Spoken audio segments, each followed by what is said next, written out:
सदर मुमलिकत आरिफ अलवी ने इमरान खान को 100% सच्चा करार दे दिया। बोले, इमरान खान ने कहा है साजिश हुई है तो यकीन है साजिश हुई है।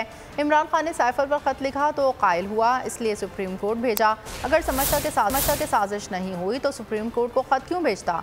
ख़त में लिखा, साइफर अगर इमरान खान का बयानिया है तो सच्चा बयानिया है। साइफर पर तहकीकात होनी चाहिए। साइफर से मुतालिक मेरे बयान को गलत अंदाज में लिया गया। बात कुछ करता हूँ, मतलब कुछ और निकाल लिया जाता है। मेरे बयान को सियाक़ो सबाक़ से हट कर पेश किया गया। मैं नून कहता था कि इमरान खान फर्स्ट रेट हो गए। एक अखबार ने मुझसे मंसूब हेडलाइन ली कि इमरान खान मायूस हो गए। मेरा मतलब था इमरान खान गुस्से में थे, इसीलिए अवाम के पास गए। मुझसे पूछ ही लिया होता कि मेरी गुफ्तगू का मतलब क्या है।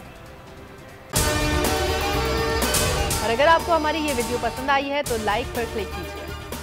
मैं इमरान खान हूँ, आप बोल्ड न्यूज़ देख रहे हैं।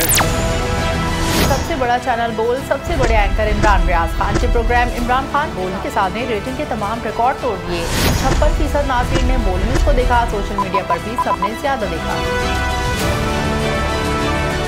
सबसे ज्यादा व्यूज, सबसे ज्यादा रील्स और सबसे ज्यादा रेटिंग के साथ बोल अब भी नंबर 1 पोजीशन पर बरकरार। सब्सक्राइब करें और बेल दबाएं ताकि कोई खबर रह न जाए।